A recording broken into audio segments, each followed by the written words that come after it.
Iya, baik ya. Sebelum saya sampaikan ini cukup apa? Eh, iya hanya tanggung jawab, iya tanggung jawab sipil daripada gereja itu saja yang kemudian eh, menjadi kebutuhan untuk harus disampaikan oleh saya dari sisi eh, tokoh agama begitu. Jadi silakan dia bicara soal kesenjangan pembangunan antara kawasan barat dan kawasan timur Indonesia. eh, Gereja melihat bahwa kita tahu bahwa sekarang sudah ada 13 provinsi tambahan dari 4 provinsi baru di Papua dan juga 176 kota. Itu data terbaru untuk wilayah Indonesia Timur. Jadi teman-teman, kita berbicara soal landasan pembangunan berkelanjutan itu ekonomi, juga pendidikan, juga kesehatan. Ya, kadang tiga faktor ini bisa dibalik. Yang merasa membutuhkan pendidikan lebih dulu, dia akan menjadi pendidikan lebih dulu. Kadang yang merasa ekonomi lebih dulu, harus menjadi ekonomi lebih dulu. Dan juga kadang kesehatan, menganggap bahwa kesehatan lebih penting untuk didahulukan landasan pembangunan berkelanjutan, ya silakan di kesehatan dulu gitu. Itu yang harus dipahami lebih dulu. Jadi ekonomi, pendidikan, kesehatan antara eh, Indonesia bagian barat dan juga Indonesia bagian timur. Iya, pertama ketika berbicara soal apa eh, kesenjangan, kesenjangan pembangunan antara kawasan barat Indonesia dan kawasan timur ini, kita akan lihat bahwa eh, itu akan tanya begitu, tanya em, mengapa ada kesenjangan pembangunan antara kawasan bagian barat Indonesia dan kawasan timur Indonesia. Kenapa ada kesenjangan itu? Ya, jelas bahwa Indonesia ini dibangun dari barat. Itu itu kelihatan sekali. Misalnya dari sisi bidang kesehatan kita lihat bahwa pusat industri farmasi dan industri peralatan medis semua ada di Pulau Jawa. Mau bilang bahwa penyakit-penyakit yang sifatnya penyakit dalam itu di Jawa. Orang punya batasan di Indonesia Timur terkhususnya Papua misalnya itu batasan rujukan itu yang sudah mencukupi standar ada di Makassar. Tapi selebihnya harus ke Jawa. Seolah kita ke Jawa dulu baru bisa sembuh begitu. Kemudian yang kedua, pusat industri oksigen ada di Pulau Jawa. Laboratorium dan juga rumah sakit untuk penyakit risiko tinggi ada di Pulau Jawa yang tadi saya sampaikan. Begitu. Sekolah kedokteran, fakultas kedokteran paling banyak di Pulau Jawa. Kemudian juga dokter spesialis, dokter praktek, dokter ahli, semua itu bekerja di Pulau Jawa. Jadi kalau bilang mengapa ada kesenjangan ya karena situasi hampir sebagian besar fasilitas kesehatan itu dibangunnya tuh di Jawa. Negara ini lebih lebih dibangun lebih dahulu itu di Jawa. Itu dari sisi kesehatan. Kemudian dari sisi pendidikan misalnya kita bicara soal pusat industri, perangkat keras teknologi, pembelajaran ada semua itu ada di Jawa. Kita bicara soal pemerataan program studi tidak merata sesuai dengan potensi wilayah idealnya. Misalnya eh, kalau misalnya mau supaya Indonesia sejahtera itu harusnya pemerataan program studi itu harus merata. Nah, misalnya kita bicara soal Maluku, Maluku itu hasil hasil hasil alamnya apa begitu. hasil alamnya apa? Ikan. Ya mari mari taruh semua aktivitas dunia pendidikan yang berkaitan dengan kelautan itu di Maluku. Karena hasil perikanannya luar biasa, menyumbang kepada negara itu luar biasa, maka kemaritiman atau kelautan itu dia ditaruh ke Maluku. Seluruh aktivitas pendidikan yang berkaitan, kalau mau belajar tentang kelautan itu harusnya ada di Maluku. Karena Maluku potensi terbesar berkaitan dengan air kelautan gitu. Kemudian kita akan pelajari soal ilmu kehutanan itu di Papua. Karena apa? Mau bicara soal perkebunan, mau bicara soal kehutanan, mau bicara soal hutan lindung, mau bicara soal hutan tropis, hutan hujan dan lain sebagainya, itu membicara soal Papua. Karena di Papua lah alam dan hutannya masih masih perawan istilahnya begitu, masih masih murni, masih hutannya cukup besar. Itu kalau kalau mau seperti itu. Jangan semuanya terfokus ke Jawa. Kelautan di Jawa, kehutanan pun di Jawa. Ada hutan di masih ada hutan di Jawa sini. Tidak ada hutan di Jawa. Kemudian mau bicara apa? Cuma tambak-tambak saja yang dilakukan. Semua industri-industri di sana, bahkan pendidikan pun ada di sana. Jadi seandainya kalau misalnya pembelajaran ilmu kelautan dan perikanan itu dikasih ke sana, ke Maluku, kemudian mau belajar soal pertanian atau lahan, mau bicara soal kehutanan, mari ke Papua, universitas besar di sana harusnya disiapkan di situ. Kemudian kalau mau mau mau misalnya kalau mau belajar tentang ilmu pertanian lahan kering, ayo ke NTT karena tanah kering di sana, sedikit kekurangan air, namun ada pertanian-pertanian lahan kering yang bisa dikelola, diberdayakan di sana, begitu. Kemudian yang berikut lagi itu, misalnya kita bicara soal Nusa Tenggara Barat. Misalnya menjadi pusat pembelajaran ilmu peternakan sapi, karena di sana kita lihat sapi-sapi besar-besar, orang berternak sapi luar biasa. Jadi kasih di wilayah pendidikan yang mampu mengelola peternakan sapi di sana. Jadi orang mau belajar tentang peternakan, budidaya, iya peternakan di di NTB. Jadi tidak usah terfokus di Jawa saja begitu. Kemudian juga Sulawesi menjadi pusat pembelajaran ilmu pelayaran dan perkapalan karena hampir sebagian orang Sulawesi itu suka bikin perahu, bikin kapal, bikin boat, bikin semua-semua yang berkaitan dengan kelautan, berkaitan dengan ilmu pelayaran dan juga perkapalan itu mari pergi belajar di Sulawesi begitu. Kemudian Bali menjadi pusat pembelajaran ilmu pariwisata. Begitu. Jangan semua-semua terfokus di Jawa sehingga terdengar bahwa Jawa sentris. Jadi kalau kalau mau tidak ada kesenjangan pembangunan antara kawasan barat Indonesia dan kawasan timur Indonesia, ya dari sisi pendidikan punya solusi seperti itu. Gitu. Bahwa sesuai dengan potensi daerahnya, tolong pemerintah pusatkan itu dari sisi dunia pendidikan. Kemudian kita bicara soal ekonomi.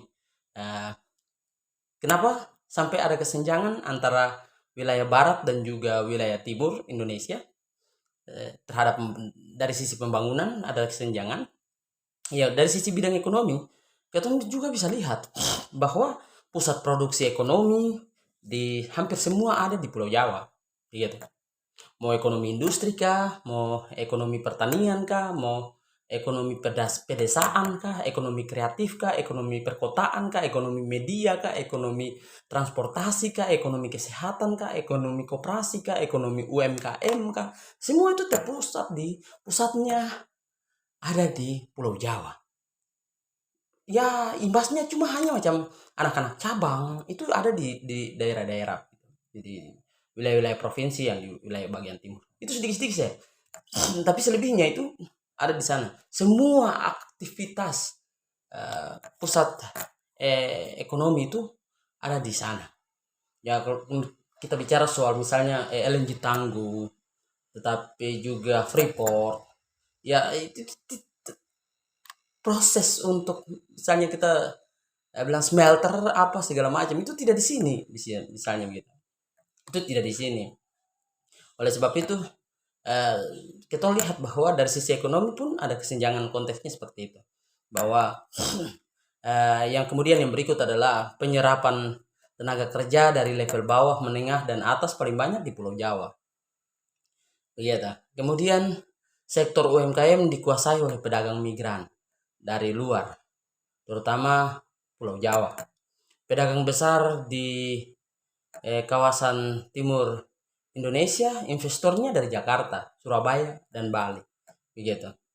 Eh, Pasar modern di kawasan timur Indonesia hanya sebagai etalase, karena yang dijual adalah barang yang diproduksi di luar kawasan timur Indonesia. Misalnya, nah itu cerita-cerita saja. Em, Baju. Ada perusahaan baju di Papua? Tidak ada. Timur-timur tidak ada. Kecuali mungkin dari di timur-timur lagi, dari NTT.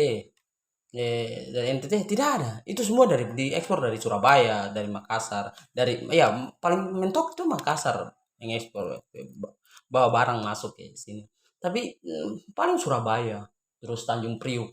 Itu baru barang-barang semua ke kawasan Indonesia Timur.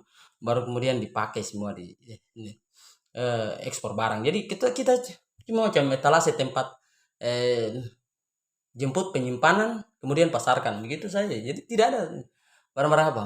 Buah saja masih ekspor dari Jawa, apalagi sayur saja masih ekspor dari Jawa. Bahan bakunya tidak ada. Kemudian coba kita lihat fenomena yang paling luar biasa tuh ketika bulan puasa. Coba cari cari makanan dan minuman di saat bulan puasa. Orang Kristen sini pemalas semua. Jadi setengah mati nanti. Begitu. Jadi mau jual atau mau cari jualan tidak ada, mau cari makan tidak ada, begitu. Karena semua tuh hampir orang Jawa, ada yang udah hampir macam seolah-olah iya orang hampir orang Jawa semua begitu. Jadi kita mau lihat bahwa ketimpangan sosial antara kawasan barat Indonesia dan kawasan timur Indonesia ini, kita bicara soal nihilnya keterlibatan daerah. Jadi perlibatan masyarakat dan perencanaan pembangunan hanya formalitas. Misalnya di forum Musrembang, musdis-musdis itu atau muskam-muskam itu cuma formalitas saja. Karena sudah ada hasil yang tersendiri. Sudah ada hasil tersendiri. Misalnya kita bicara soal pemerintah daerah punya apa? Kampung-kampung yang jadi kampung-kampung percontohan. Jadi hampir setiap kali laporan sampai ke pusat sana, sudah ada kampung-kampung dengan kemampuan laporan terbaik itu yang kemudian diberikan mewakili, misalnya di Kabupaten Kaimana itu 84 kampung sini, ada mungkin dipilih 2 atau 3 yang laporannya bagus, itu sudah dipilih dipakai untuk itu. Ya itu bocoran saja begitu. Kemudian yang berikut lagi, eh, hampir setiap hasil musrembang, muskam itu cuma formalitas saja. Nanti setelah musrembang hasilnya tidak dilakukan. Muskam hasilnya tidak dilakukan. Itu cuma hanya formalitas formalitas saja begitu. Jadi ya tetap saja pasti ada kesenjangan karena ada ketimpangan, karena itu proses yang harusnya dia berjalan sesuai dengan eh, prosedur yang ada sampai ke tahapan untuk pelaksananya di Papua itu tidak ada. Kita bicara soal eh, yang berikut adalah dari sisi ketimpangan sosial antara kawasan barat dan kawasan timur itu, pendekatan pembangunan yang kurang tepat. Misalnya, penempatan pasukan militer di Papua sejak Orde Lama. Contoh lain, konflik Maluku dan Poso diselesaikan dengan pendekatan militeristik. Jadi kalau dari sisi histori, silakan tanya teman-teman di Poso dan juga Maluku. Kemudian juga tanya teman-teman di Papua. Saya dari sisi menyampaikan dari sisi gereja. Jadi dari sisi sipil gereja. Kalau mau tanya tanggung jawab sipil gereja, kalau mau tanya soal politik dan lain sebagainya, ya silakan tanya teman-teman Papua yang memang berorientasi di dunia politik dan kemudian kita bicara lagi. Yang ketiga, ada jadi jadilah ketimpangan itu ada ego sektoral dan ego kewilayahan, begitu. Ego wilayah. Tidak ada keinginan untuk berkolaborasi. Padahal budaya masyarakat Indonesia adalah gotong royong misalnya gitu. Ya, ego sektoral ini berkaitan dengan etnik. Itu juga jarang misalnya gitu. Orang Papua yang merantau di Jawa akan duduk kelompok-kelompok dengan orang Papua saja. Orang Jawa kalau satu-satu saja. Kalau orang Papua pun satu-satu saja. Kawasan Indonesia Timur juga, yang timur NTT cari NTT sendiri, Jawa yang Papua cari Papua sendiri, yang Makassar cari Makassar sendiri. Tapi setelah itu hanya satu-satu, ada satu-satu saja yang bisa keluar dan bergabung dalam komunitas yang lainnya. Tapi itu satu-satu saya tidak mayoritas begitu. Jadi ego-ego kewilayahan ini yang kemudian berkolaborasi, padahal budaya masyarakat Indonesia ini gotong royong, bisa saling membantu begitu. Iya. Kemudian yang berikut adalah minimnya produktivitas. Minimnya produktivitas ini hampir semua pusat produksi terpusat di Pulau Jawa. Tadi tuh saya katakan dari sisi ekonomi tadi. Pusat produksi semua itu ada di Pulau Jawa. Bagaimana tidak senjangan, tidak terjadi bisa terjadi kesenjangan ya karena hampir semua ruang produksi itu ada di Jawa, begitu. Padahal lumbung ikan nasional itu ada di mana? Ya di Maluku lah. Tulang lumbung ternak nasional itu di mana? Ya di Nusa Tenggara Barat lah. Gitu. Dan lain-lain. Kita mau bicara soal apa nih, tanaman-tanaman apa lahan kering yang berhasil di mana? Di NTT. Mau cari hutan yang luas dengan ketinggian gunung-gunung yang luar biasa. Kalau mau lihat gunung berapi ya Jawa gitu. Tapi kalau mau lihat yang lain ya ada di Papua lah, mau hutan, gunung, kayu, batu. Ya mah begitu. Jadi lalu bagaimana kita kemudian melihat bahwa pembangunan ini supaya tidak boleh ada kesenjangan. Ya, saya pikir begini. Kita taruh ada perhatian-perhatian dari pemerintah yang sudah dilaksanakan. Bentuk dari keberpihakan pemerintah. Dan itu baru di periode ini. Jokowi boleh berpihak kepada pembangunan di wilayah kawasan Indonesia Timur. Begitu. Jadi proses-proses pembangunan itu mulai dilaksanakan. Jadi sebenarnya memang belum semaksimal mungkin. Belum ada sampai tahapan yang semaksimal mungkin. Tapi sudah ada, sudah dilaksanakan. Sudah mulai ada di angka untuk bisa sedikit bersaing lah. Pembangunan dari sisi infrastruktur ada, dari sisi pendidikan ada gitu. Tapi memang tidak signifikan, tapi ada gitu. Nah, kalau mau supaya tidak keberpihakannya itu total, supaya kita bisa melihat dari sistem politik punya keberpihakan bagaimana, kalau sistem pendidikan yang tadi saya gambarkan di yang pertama, sistem ekonomi punya keberpihakan bagaimana, bisakah perusahaan-perusahaan yang mengelola pabrik-pabrik baju taruh di Papua. Di Papua cuma ada pabrik semen di Manokwari, tapi Papua Barat itu. Setelah itu saya tertahu mungkin yang kemarin terbakar, jadi tidak tahu kemana. Itu 2022 itu sempat ada asap kumpul besar di situ, tapi tidak tahu bagaimana itu. Itu pabrik itu. Tapi setelah itu pabrik-pabrik bahan pakai habis begitu saja. Misalnya kayu, hutan, pabrik-pabrik itu setelah tidak. Kalau teman bilang pabrik susu, bahan bakunya ada di sini kan tidak. Atau kalau misalnya ada ternak sapi di NTB, kenapa tidak bisa diekspor ke Papua dibanding ekspor ke Jawa? Ya, atau kalau misalnya wilayahnya bisa di sini, sehingga wilayah untuk kesenjangan ini menjadi berkurang. Dan itu kacamata dari tugas dan tanggung jawab sipil, ya, sipil daripada gereja, ada yang dilihatnya seperti itu. Dan satu bagian dari kritik adalah orang kadang beranggapan, masyarakat Indonesia wilayah timur kadang beranggapan kalau mau sukses itu masuk Islam.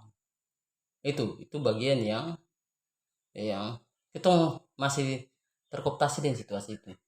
Kamu sukses masuk Islam karena Islam mayoritas gitu. Tapi kalau mau sukses di Jawa itu harus masuk Islam. Mau sukses di ibu kota itu harus masuk Islam. Tapi kalau kamu sukses di Papua, kamu harus masuk Kristen. Kamu sukses di kawasan Indonesia Timur atau wilayah-wilayah kekristenan, kamu harus masuk Kristen. Nah, ini jadi keanehan yang luar biasa dari sisi peran dan cara berpikir gitu. Jadi kesenjangan itu ada, dan supaya kesenjangan itu tidak ada, Jadi keberpihakan itu harus diteruskan. Mungkin sedikit dari saya begitu. Terima kasih.